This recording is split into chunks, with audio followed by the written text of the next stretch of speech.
Revanth Reddy mind ఖరాబై మాట్లాడుతున్నాడని Malkajgiri BJP MP అభ్యర్థి ఈటెల రాజేందర్ అన్నారు. తాను బీసీలకు ఏమీ చేయలేదని సీఎం రేవంత్ అనడం అవేవికమన్నారు.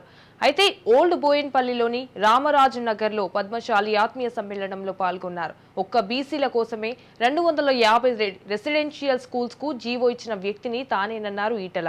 సంచార జాతి పిల్లలకు ఎంట్రన్స్ ఎగ్జామ్స్ లేకుండా స్కూల్స్ లో అడ్మిషన్ ఇచ్చింది కూడా తానే అన్నారు. 360 రోజులు అణగారిన వర్గాల పిల్లల కోసం తాను సేవ చేసినట్లు చెప్పారు. 100కు పైగా కులాలను ఆదుకుంటూనే రేపు భవిష్యత్తు అని ఈ జాతులను ప్రభుత్వాన్ని లింకప్ చేసిన బిడ్డను నేనేనని తెలిపారు. ఎవరికి చెప్పరు, నిన్న రేవంత్ రెడ్డితో మాట్లాడుతున్నాడు, ఆయనకు బ్యాలెన్స్ తప్పినట్టుంది, తర్వాత మాట్లాడతా. ఈటల్లో అయిందని నువ్వు ఎక్కడ పడుకున్నావు అని చెప్పాడు.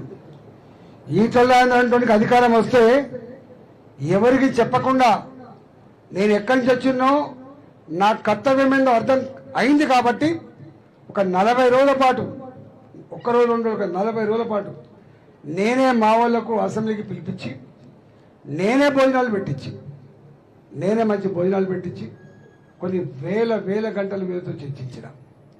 దేనికోసం? ఈ వంశరాజుల బాధ ఏంది, ఈ పెద్దమ్మల బాధ ఏంది, ఈ కాటి కాపర్ల బాధ ఏంది, విశ్వకర్మల బాధ ఏంది. ఇవాళ అటు చెప్పుకుంటూ పోతే ఒక 100 కులాలు ఉంటాయి. ఇక్కడనే సూర్యారావు ఉన్నట్టున్నది, ఇక్కడ ఉన్నాడా సూర్యారావు? 100 కులాల పైబడి మీరెన్నడూ ఈ అసెంబ్లీ మెట్లు కూడా ఎక్కలేదు, మీరు గోడలు కూడా ముట్టుకునే సందర్భం లేదు. మీకు ఎన్నడు రావాలి అని చెప్పి నేనే అసెంబ్లీలో ఒక గొప్ప హాల్ ఉంటుంది, హాల్ నెంబర్ 3, దాన్ని ఎవరిని అలౌ చేయరు. కానీ నేను ఈ చెమట వాసన వచ్చిన వాళ్ళని తీసుకుపోయి ఫస్ట్ మీటింగ్ పెట్టింది నేనే అన్న.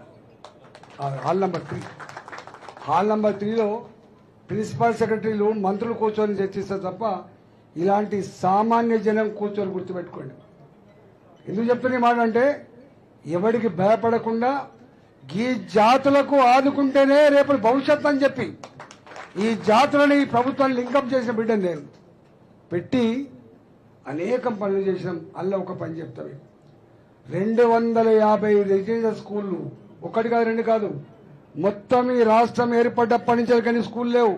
ఒక బీసీల కోసమే 250 రెసిడెన్షియల్ స్కూళ్లకు జీవో ఇచ్చిన వ్యక్తి నేను.